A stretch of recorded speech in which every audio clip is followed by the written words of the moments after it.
Hi, welcome to this YouTube video.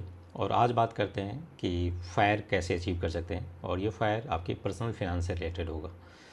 तो एक बार मैं आपको प्रेजेंटेशन पे लेके चलता हूँ। सो सबसे पहले तो आप अगर फर्स्ट टाइम विजिटर हैं मेरे यूट्यूब चैनल पे, तो आप इस चैनल को ज़रूर सब्सक्राइब कर लीजिएगा। चैनल का नाम है लर्निंग ऑप्शन विद जयंत, और इसमें फिनेंशियल कंटेंट जो है रेगुलर बेसिस पे आते रहता है। मेनली फोकस्ड इसमें जो है ऑप्शन से रिलेटेड स्ट्रेटजीज आते रहते हैं, और इन्वेस्टमेंट से रिलेटेड भी काफ़ी सारे कंटेंट आते रहते हैं। तो आप चैनल को सब्सक्राइब ज़रूर कर लीजिएगा।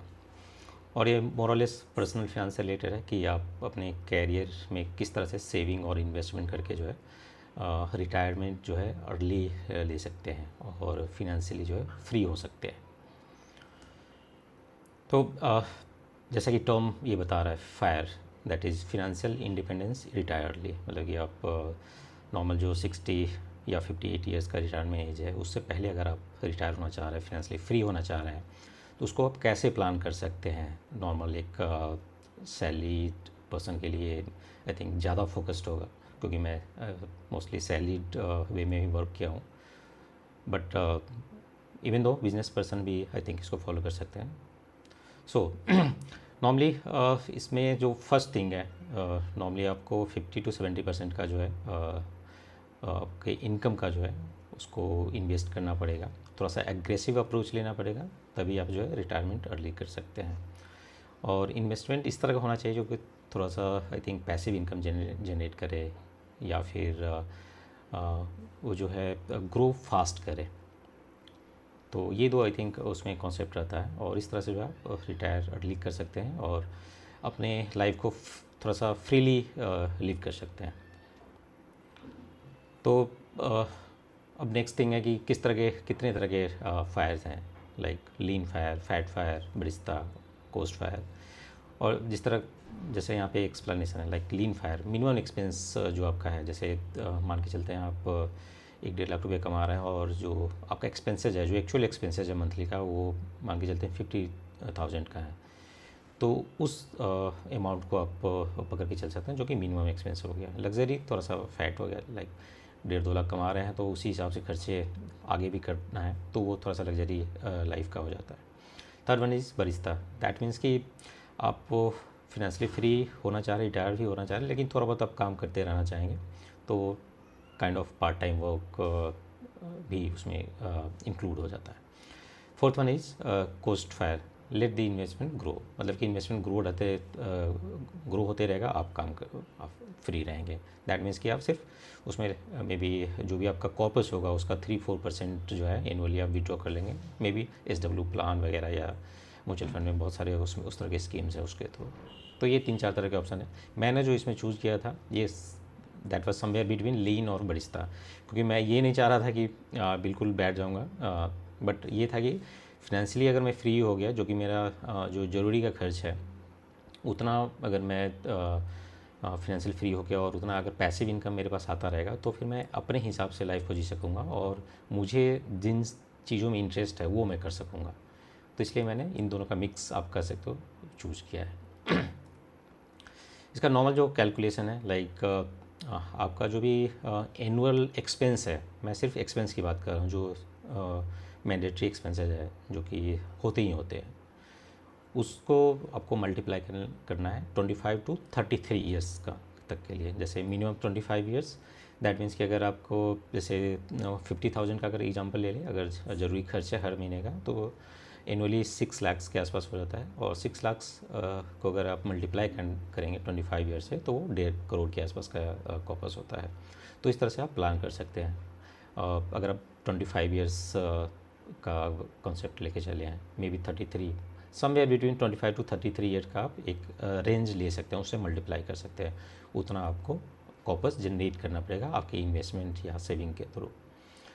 उसके बाद फिर आप जो है 4% विड्रॉल रूल उसमें फॉलो कर सकते हैं, like SW plan mutual fund का काफ़ी अच्छा है। मे बी अगर आपने 2 CR का कॉपस इकट्ठा कर लिया, तो उसका 4% जो है, दैट मीन्स कि 8 लाख रुपीज़ पर एनम आप विड्रॉ कर सकते हैं SW प्लान के थ्रू, और आपका कॉर्पस भी आई थिंक आगे बढ़ता रहेगा, और आपको एक रेगुलर इनकम भी मिलता रहेगा। और इसमें जैसे इन्फ्लेशन भी एडजस्टेड है, क्योंकि आप अगर जैसे इक्विटी वगैरह में नॉर्मली अगर आप इन्वेस्टमेंट कर रहे हैं तो नेचुरली उसका जो इंटरेस्ट, उसमें जो रिटर्न मिलता है वो इन्फ्लेशन काफ़ी एडजस्ट कर देता है। तो वो काफ़ी अच्छा आई थिंक एक थॉट है इक्विटी में। नॉर्मली जो स्टेप बाय स्टेप उसमें अप्रोच होना चाहिए कि हमें बेसिकली क्या होगा, ट्रैक करना पड़ेगा, और जो एक्सपेंसेस है पहले तो ट्रैक करना पड़ेगा, और उसको जितना रिड्यूस कर सकते हैं उसको रिड्यूस करना पड़ेगा। जो रिक्वायर्ड एक्सपेंसेस है वो तो है ही, उसमें हम कुछ नहीं कर सकते, बट जो एक्स्ट्रा हम आई थिंक एडहॉक बेसिस पे रैंडमली आई थिंक एक्सपेंस करते रहते हैं उसको आई थिंक रिड्यूस करेंगे। और वो उसका बेटर वे ये है कि आप अगर राइट डाउन करोगे जो भी एक्सपेंसेस है, तो काफ़ी हद तक आप at the end of month उसको आप इवेलुएट कर सकते हो, उस पर मेक श्योर कर सकते हो कि क्या इसमें मैंडेटरी एक्सपेंसेस था, क्या इसमें हम, और कौन सा एक्सपेंसेस है जिसको कि मैं अवॉइड कर सकता था। तो उस तरह से ट्रैक कर सकते हैं। जो सेविंग रेट है, और मे बी नॉर्मली सेविंग जो है इन्वेस्टमेंट काइंड ऑफ आप कॉन्सेप्ट समझ सकते हैं, वो है 50% प्लस होना चाहिए, या फिर ग्रोइंग होना चाहिए, इंक्रीजिंग होना चाहिए। जैसे मैं अगर अपने केस में देखूँ, तो मैं फ़र्स्ट इन्वेस्टमेंट तब स्टार्ट किया जब मेरा सैलरी 26,000 के आसपास मंथली था। उससे पहले एक दो जगह और भी मैंने वर्क किए थे, बट उतना सैलरी नहीं था। लर्निंग पॉइंट ऑफ व्यू के लिए मैंने वहाँ पे काम स्टार्ट किया था, तो उतना सैलरी नहीं था जहाँ की इन्वेस्टमेंट शुरू कर सकते थे। बट 25 के आसपास जब सैलरी था तो मैंने स्टार्ट किया था।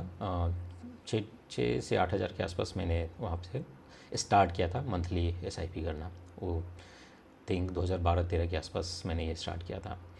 तो वहाँ से स्टार्ट किया, बट जैसे जैसे मुझे इसमें इंटरेस्ट आने लगा, जैसे जैसे मुझे ये सब चीज़ें समझ आने लगी, तो फिर मैं जो सेविंग रेट है उसको इंक्रीज़ करता रहा। लाइक जैसे 25 से मैं जो नेक्स्ट सैलरी हाइक हुआ वो 45 के आसपास, 43-45 के आसपास हुआ। तो फिर मैं जो इनकम है उसको काफ़ी बढ़ाया, ऑलमोस्ट 18-20 के आसपास लेके चला गया था। तो ऑलमोस्ट वो उस आई थिंक स्केल पे ले गया। फिर जब सैलरी का ग्रोथ हुआ तो मैं इवन मोर देन 50% भी करने लगा था। तो इस तरह से जो है आपका जो सेविंग रेट है उसको इंक्रीज़ करते रहना पड़ेगा। और मे बी अगर आप जैसे सैलरी के अलावा कुछ ऐसा स्ट्रीम या कुछ ऐसा ऑप्शंस एक्सप्लोर कर सकते हैं जिसके कि आप अल्टरनेट इनकम जनरेट कर सकते हैं, तो वो और भी एडेड एडवांटेज होगा। और आज के डेट में तो बहुत सारे ऑप्शंस हैं, जैसे ब्लॉगिंग हो गया, डिजिटल मीडिया हो गया, कंटेंट क्रिएशन हो गया, बहुत सारे आई थिंक ऑप्शन है। तो वो भी आई थिंक एक्सप्लोर कर सकते हैं, उससे जो आपका टारगेट है और जल्दी अचीव हो सकता है। जो कंसिस्टेंसी के लिए मैंने आई थिंक जो कंसिस्टेंटली मैंने इन्वेस्ट किया वो मेजरली मेरा स्मॉल टू मिड कैप का इक्विटी प्लान था, म्यूचुअल फंड थे, जिसमें कि मैंने कंटिन्यूसली 12 ईयर्स के लिए इन्वेस्टमेंट जारी रखे। और अगर 2012 से लेके 2024 तक मैंने वो कंसिस्टेंटली इन्वेस्ट किया, उसको ग्रो किया। और कभी विड्रॉ का मैं ज़्यादा सोचा नहीं, बहुत ही अर्जेंट कुछ वैसा था तभी एक आध बारी विड्रॉ किया, वो भी मिनिमम, अदरवाइज़ नहीं विड्रॉ नहीं किया 2024 तक। तो आपको कंसिस्टेंटली जो है आपको इन्वेस्ट करते रहना पड़ेगा। और अगर 12 से 15 साल का आपका होराइज़न है तो मे बी इक्विटी का जो है म्यूचुअल फंड काफ़ी अच्छा है।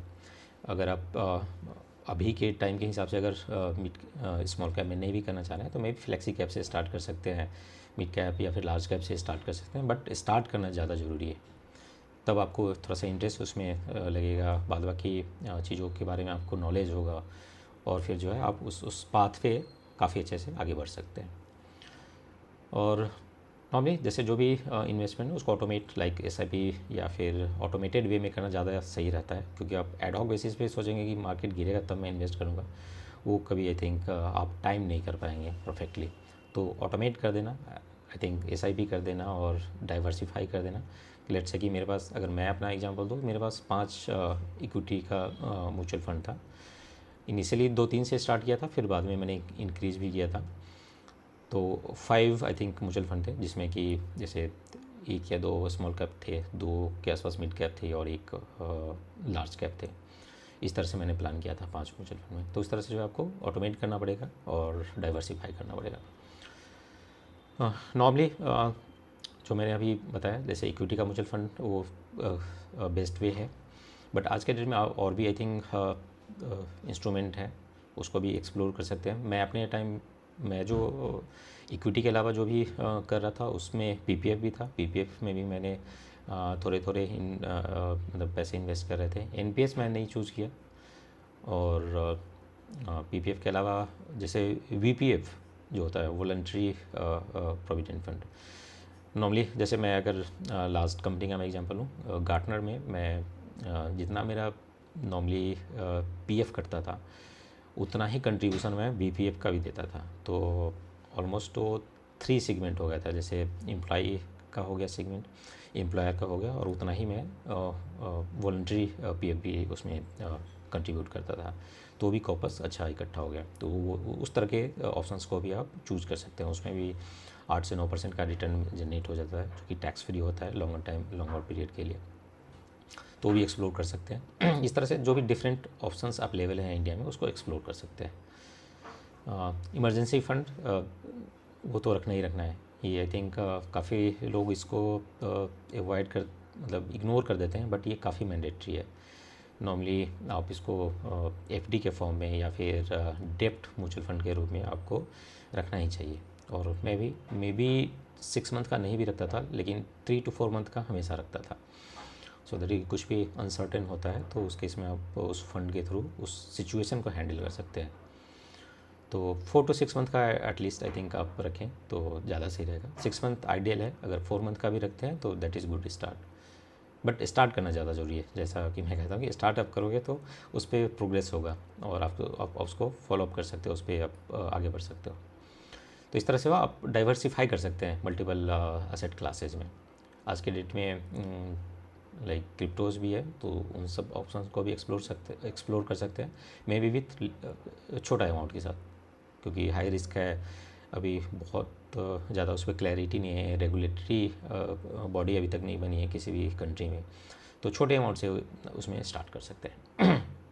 सो अगर सैम्पल ग्रोथ प्लान की बात करें, जैसे अगर 10 लाख का आपका ईयरली इनकम है तो आपका सेविंग रेट जैसे 6 लाख के आसपास होना चाहिए। तो अगर जैसे इंडिविजुअली आप जब तक आप मैरिड नहीं है तब तक आप इस तरह के प्लान में को सही से कर सकते हैं, लेकिन मैरिज के बाद आप नॉर्मली इस तरह के प्लान को अचीव करने में थोड़ा सा मुश्किल होगा। बट आज के डेट में मैं ज़्यादा देख रहा हूँ जैसे दोनों ही वाइफ हस्बैंड वर्किंग क्लास में होते हैं, तो फिर इस तरह के प्लान को आप अचीव कर सकते हैं अगर कंबाइंड वे में आप गोल को अचीव करना चाह रहे हैं, या फिर कंबाइंड वे में एक थिंकिंग रख के, एक अंडरस्टैंडिंग रख के और अगर प्लान करें तो उस तरह से आप नेचुरली आप कर सकते हैं। और नॉर्मली अगर जैसे 6 लाख रुपए हर साल अगर आप इन्वेस्ट करते हैं, सेव करते हैं, और उस पर अगर नॉर्मली अगर 12 to 13% का अगर एनुअल रिटर्न है, जो कि नॉर्मली कोई भी इक्विटी म्यूचुअल फंड में लॉन्गर टर्म में मिल जाता है। अभी 1.5-2 साल में थोड़ा सा सिचुएशन डिफरेंट है काफ़ी, जैसे 2020-21 के बाद मार्केट ने काफ़ी आई थिंक बुल्लन दिखा है, तो अभी थोड़ा सा वो कूल ऑफ पीरियड है, इस वजह से अभी 2 साल में नहीं कुछ दिख रहा होगा रिटर्न। बट लॉन्गर टर्म में ये ज़रूर आई थिंक 12 से 13% का दे ही देता है। और इस तरह से जो भी आपका टारगेट है, जैसे 4 CR, इस एग्जांपल के साथ 4 CR होता है, ये जो है 15 ईयर्स में आप अचीव कर सकते हैं। तो लेट्स से कि अगर 15, 25 ईयर्स, 27 कहीं भी आप स्टार्ट करें, 25 ईयर्स में स्टार्ट करें या 30 ईयर्स में आप स्टार्ट करें अपने लाइफ के, तो आप 40 to 45 ईयर्स के एज में आप जो है इसको अचीव कर सकते हैं। यहाँ पे अगर मैं अपनी बात करूँ तो लेट्स से कि मैं 12 साल तक इन्वेस्ट किया, बट मेरा जो फोकस था मिड कैप फंड में ज़्यादा था, small to mid cap fund में ज़्यादा था। तो जो इसमें ग्रोथ है वो जल्दी आया। जैसे मैं लेटर पार्ट में थोड़ा सा ज़्यादा इन्वेस्टमेंट था, 2018-19 के बाद मेरा जो इन्वेस्टमेंट अमाउंट हो वो ज़्यादा था। बट उससे पहले अगर मैं देखूँ तो इन्वेस्टमेंट अमाउंट कम था, जो भी सैलरी था उसके हिसाब से ही था। तो उस हिसाब से अगर देखो तो 12 साल में मैंने उस गोल को अचीव कर लिया। और मेरा गोल जो मैंने 2024 में जो मैं सारा कॉपस जब रिव्यू किया तो वो 1.5 शेयर का वो सारा कॉपस था, जो कि मैंने अचीव किया 12 ईयर्स में। तो मेनली वो स्मॉल कैप और मिड कैप फोकस था। और 2020 के बाद लाइक कोविड के बाद जो बुल्लन आया उसमें काफ़ी अच्छे उसमें रिटर्न जनरेट हुए, तो उसको मैंने फिर यूटिलाइज़ किया टू गेट फाइनेंशियली फ्री। इसमें चैलेंजेज हैं नेचुरली। इन्फ्लेशन सबसे बड़ा चैलेंज होता है, जो कि 5 to 7%, 6 to 7% का नॉर्मली ईयरली होता ही होता है। और मार्केट का वोलेटिलिटी होता है। अगर मैं अपनी भी बात करूँ, 2016-17 में मेरे जितने भी इक्विटी म्यूचुअल फंड थे, मेनली जो स्मॉल कैप वाले थे, वो 37%, 35% तक डाउन थे। जबकि कंटिन्यूसली मैं 4-5 साल इन्वेस्ट किया था तब भी। जब उस समय जो स्मॉल कैप है इंडाइसेस था वो काफ़ी नीचे चला गया था, उस समय मेरे पास, मैं देखा था, ऑब्जर्व किया था कि 37% तक निगेटिव में शो कर रहा था मेरा रिटर्न। और वहाँ से जो है ऑलमोस्ट डबल ट्रिपल 4 टाइम्स तक भी गया है, जब मैं 2024 में सारा रिव्यू किया हूँ। तो वोलेटिलिटी आपको थोड़ा सा झेलना पड़ेगा। बट यही है, अगर लॉन्ग टर्म के लिए प्लान करें, 10 to 15 ईयर्स का प्लान करें, तो नेचुरली आपको उस टाइम फ्रेम में आपको काफ़ी अच्छा रिटर्न जनरेट करके देगा। ये डेली देखने का चीज़ नहीं होगा।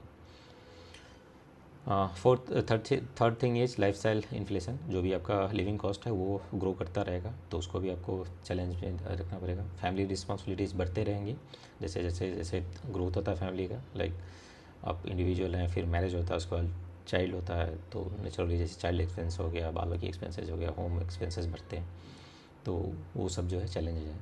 बट उसको आई थिंक आप इसी के थ्रू बीट कर सकते हैं। आप नॉर्मल एफडीज़ वगैरह करके या फिर 5-6% का रिटर्न जनरेट करके एनुअली नहीं बीट कर सकते, क्योंकि इन्फ्लेशन ही उतना है। तो नेचुरली आपको जो भी हाई रेट इंस्ट्रूमेंट है उसमें जाना ही पड़ेगा। इसमें अगर प्रो टिप्स की बात करें, तो इसमें जितना जल्दी आप स्टार्ट करें उतना बेहतर है। लाइक अगर जब भी जॉब में स्टार्ट करते हैं, और मे बी इनिशियल 1-2 साल मैं समझ सकता हूँ कि थोड़ा सा चैलेंजिंग हो सकता है, थोड़ा सा स्टेबिलिटी आने में टाइम लगता है। तो मे बी अगर 1-2 साल नहीं भी करते हैं, बट आफ्टर 2 ईयर्स आपको ज़रूर स्टार्ट कर देना चाहिए।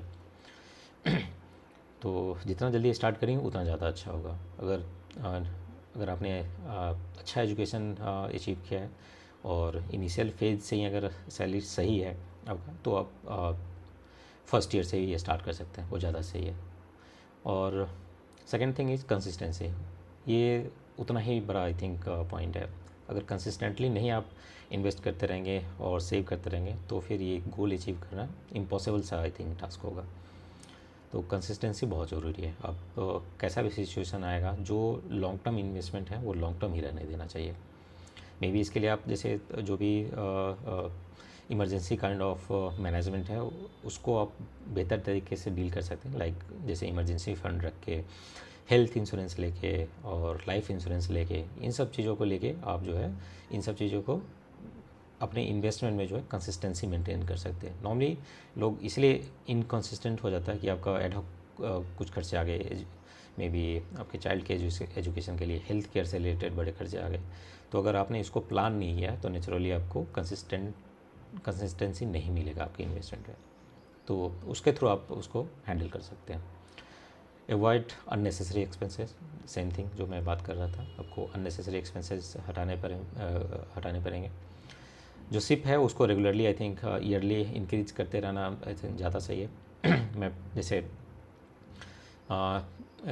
एक तरह से रिटायरमेंट तो ले लिया हूँ, बट जैसे काम भी कर रहा हूँ अपने पसंद का, बट मेरा जो इन्वेस्टमेंट है वो भी मैं जारी रखा हूँ। वो भी आई थिंक एक भी महीना जो है ब्रेक नहीं हुआ है। तो इस तरह से जो है जो SIP है वो उसको इंक्रीज़ हर साल करते रहना पड़ेगा। जैसे मैं जब 2012-13 में स्टार्ट किया, उसके बाद हर साल ही मैं कुछ ना कुछ इंक्रीज़ करते रहता था, और 2018-19 के बाद तो मैंने अच्छे खासे आई थिंक अमाउंट उसमें इंक्रीज़ किए। तो इंक्रीज़ आपको करते रहने पड़ेगा। जितना ज़्यादा आप इंक्रीज़ करोगे उतनी जल्दी आप जो है इसको अचीव कर सकते हो, फिनेंशियल फ्रीडम को। अब अपने पोर्टफोलियो को एनुअली रिव्यू करते रहिए, वो आई थिंक ज़्यादा सही डिसीजन होगा। क्योंकि कोई फंड या कोई इंस्ट्रूमेंट ऐसा है जो कि वर्क नहीं कर रहा है, जो कि परफॉर्म नहीं कर रहा है, तो उसको आप रिव्यू कर सकते हैं। उसके बारे में आप थोड़ा सा स्टडी कर सकते हैं, और उसमें कुछ चेंज करना है तो उसको आप चेंज करने का देख सकते हैं। So coming to the conclusion क्या है फायर अचीव करने का? कि आपको 9 to 5 या जो भी एक रेगुलर जॉब है या रेगुलर बिजनेस है जिसमें क्या वो एक एक स्पेसिफिक टाइम फ्रेम तक आपको काम करते रहना पड़ता है, उससे आपको फ्रीडम मिल जाएगा। आप अपने हिसाब की चीज़ें कर सकते हैं। मे बी आपको आप अगर जैसे कुछ ब्लॉगिंग करना चाह रहे हैं, कुछ बिज़नेस करना चाह रहे हैं, या कुछ भी स्टार्ट करना चाहें फ्रेश, आप उसको कर सकते हैं। तो ये आप अचीव तभी कर सकते हैं जब आप डिसिप्लिन वे में जो है इन्वेस्टमेंट करते रहेंगे और उसको कंपाउंडिंग का आई थिंक जो है फ़ायदा पहुंचाते रहेंगे। जितना लॉन्ग टर्म आप इन्वेस्ट करेंगे उतना ज़्यादा कंपाउंडिंग का आपको बेनिफिट मिलेगा। तो आई थिंक इन दोनों चीज़ों पे जो है ये कंबाइंड में आई थिंक एक वेल्थ क्रिएशन का आई थिंक ये मंत्र है, तो इसको आप करना पड़ेगा। और जैसा मैंने फर्स्ट पॉइंट में बताया कि आपको स्टार्ट जल्दी करना पड़ेगा। स्टार्ट जितना जल्दी करोगे आप अचीव उतना जल्दी करोगे। तो स्टार्ट आपको बहुत पहले करना पड़ेगा। तो ये है ओवरऑल फायर का आई थिंक फार्मूला। तो इवन मेरे केस में भी इनिशियल फेज में इन सब चीज़ों के बारे में मुझे नहीं पता था, बट इतना पता था कि अगर सेव करना स्टार्ट करते हैं, इन्वेस्ट करना स्टार्ट करते हैं, तो नेचुरली एक ना एक दिन ऐसा आएगा कि मेरे पास जो कॉर्पस है वो अच्छा जनरेट हो जाएगा, और उसके बाद मैं डिसाइड करूँगा कि मैं अपने पसंद की चीज़ें क्या स्टार्ट कर सकता हूँ। तो और वही मैंने किया 2024 में। मैं फिर सारे पोर्टफोलियो को रिव्यू किया, और जो भी मेरा कॉर्पस था 1.5 शेयर के आसपास जो इक्विटी का था सिर्फ, उसको रिव्यू किया, और उससे मैंने बाद बाकी कैलकुलेशन करके देखा। तो then I took the decision कि ठीक है, अब जो है इस साल 2025 में जो भी एक साल का मैंने टाइम रखा कि 2025 में सारा कुछ जो है सेटल करके, और मैं 2025 के एंड तक मैं रिटायर कर लूँगा। जो कि जॉब जो भी मैं 9 to 5 का जॉब है या जो भी टाइम है उसे रिटायर करके और मैं अपने हिसाब की चीज़ें स्टार्ट करूँगा। इस बीच में जो कुछ एडिशनल चीज़ें किया, लाइक कोविड के बाद जैसे वर्क फ्रॉम होम नॉर्मली सबको ही मिला, तो मैं भी आईटी फील्ड में था, तो मुझे भी वर्क फ्रॉम होम मिला। उस फेज़ में मैंने ऑप्शंस ट्रेडिंग सीखा, और 1.5-2 साल तो काफ़ी लॉसेज और उठा पटक रहा। बट 2024 के आसपास, जैसे 2021 के आसपास मैंने स्टार्ट किया था, 21, 22, 23 के आसपास जो है 2-3 साल जो है थोड़ा सा काफ़ी टर्बुलेंस वाला रहा। बट 2024 के आसपास काफ़ी कुछ सीखा, स्टेबल हुआ। एक साल मैंने इसमें आई थिंक कुछ ऑफलाइन कोर्सेज भी किए, जाके कुछ लोगों से सीखा भी, और फिर जो है मैंने इसमें कंसिस्टेंसी हासिल की, और फिर मैं कंसिस्टेंटली आई थिंक इसमें इनकम जनरेट कर रहा हूँ, जो कि एक additional I think source of income हो गया। अब जितना जैसे मैं सैलरी ले रहा था उसके आसपास मैं अपने ट्रेडिंग कैपिटल से मैं खुद का रिटर्न जनरेट कर रहा हूँ। इसके अलावा बाद बाकी लोगों के साथ मैं कोलैबोरेट कर रहा हूँ और एक कंपनी इस्टेब्लिश कर रहा हूँ जिसके थ्रू भी मैं जैसे ये जो ट्रेडिंग वाला प्लान है उसको कर रहा हूँ, तो वहाँ से भी रेवेन्यू आ रहा है। थर्ड थिंग कि जैसे मैं ये सब चीज़ें डिजिटल प्लेटफॉर्म यूट्यूब बाद बाकी जो डिजिटल प्लेटफॉर्म है उस पर स्टार्ट किया हूँ, तो ये भी आई थिंक कमिंग ईयर्स में कमिंग टाइम में जो है इसके थ्रू भी रेवेन्यू जनरेट होगा। तो एक साथ जो है कई सोर्स ऑफ इनकम अगर आप बना लेते हैं तो आपको ये गोल अचीव करने के बाद भी जो है आपको काफ़ी आई थिंक ये आपके ग्रोथ को जो है नई ऊंचाइयां दे सकता है। आप ये नहीं कि 1.5-2 करोड़ 3 करोड़ आप अचीव कर लिए, जनरेट कर लिए कॉर्पस, तो उसके बाद आप बिल्कुल स्टैगनेंट हो जाए, नहीं। आई थिंक जो आपके पसंद की चीज़ें हैं, जो जिस फील्ड में आप वर्क करना चाह रहे हैं, जिस बिज़नेस में आप ये करना चाह रहे हैं उसमें आप कर सकते हैं। तो इस तरह से मैंने प्लान किया। एडिशनली जैसे लास्ट 5 ईयर्स में कुछ बिजनेसेस भी वाइफ ने आई थिंक स्टार्ट किए, वहाँ भी आई थिंक तो वो another source of income I think मैंने क्रिएट किया है। तो इस तरह से जो है आई थिंक हम डिफरेंटली प्लान कर सकते हैं, और इस तरह से प्लान करने के बाद जो है क्या होता है कि आप अपने गोल को काफ़ी जल्दी अचीव करते हैं, और अचीव करने के बाद भी उस लेवल को जो है आप नेक्स्ट लेवल पे लेके जा सकते हैं, लाइक बाद बाकी सोर्स ऑफ इनकम जनरेट करके। तो ये आई थिंक ओवरऑल फायर से रिलेटेड जो है फाइनेंशियल इंडिपेंडेंस और रिटायर अर्ली से रिलेटेड जो है कॉन्सेप्ट है। और मैंने अपने भी एग्जांपल दिए, मैंने भी अपनी भी हिस्ट्री बताई इसमें इस थीम के अकॉर्डिंग। तो आप लोग भी ये अचीव कर सकते हैं, तो आप लोग भी मेरे साथ जुड़िए। और स्पेशली जैसे मैं ऑप्शंस वगैरह भी सिखाता हूँ, ऑप्शंस ट्रेडिंग कैसे करते हैं, ऑप्शन राइटिंग कैसे करते हैं, किस तरह की स्ट्रेटजी किस दिन में, किस तरह के मार्केट में, किस तरह के वीक्स में हम किस तरह के स्ट्रेटजी को रन कर सकते हैं, वो सब सिखाता हूँ। तो आप लोग मेरे यूट्यूब चैनल को ज़रूर सब्सक्राइब कर लीजिए और रेगुलरली फॉलो करिए। और मुझे कांटेक्ट भी कर सकते हैं, कुछ भी लर्निंग से रिलेटेड कुछ भी क्वेरीज हो, कोई भी क्वेश्चन हो या कुछ भी गाइडेंस हो, कुछ भी आई थिंक बात करना है तो I am very okay to talk to you. तो बात कर सकते हैं बिल्कुल। और ऑल द बेस्ट आप लोगों के लिए। आप अगर इस कंटेंट को देख रहे हैं तो नेचुरली आप कुछ ना कुछ इससे पॉजिटिव चीज़ लेके जाएंगे और अपने लाइफ में भी ये सब चीज़ें स्टार्ट करेंगे। और आई विश कि आप लोग भी काफ़ी जल्दी आई थिंक फिनेंशियली फ्री हो सकते हैं और रिटायर जल्दी कर सकते हैं, फिर जो है आप अपने मन का कर सकते हैं। हाँ, so thank you for watching this content और होपिंग कि आप लोग इस वीडियो को ज़्यादा से ज़्यादा लाइक करिए और इस वीडियो को शेयर भी करिए अपने दोस्तों तक, अपने फैमिली मेम्बर्स को भी। और चैनल को सब्सक्राइब नहीं किए हैं तो सब्सक्राइब ज़रूर कर लीजिएगा। मिलते हैं आपसे अगले वीडियो में। Thank you.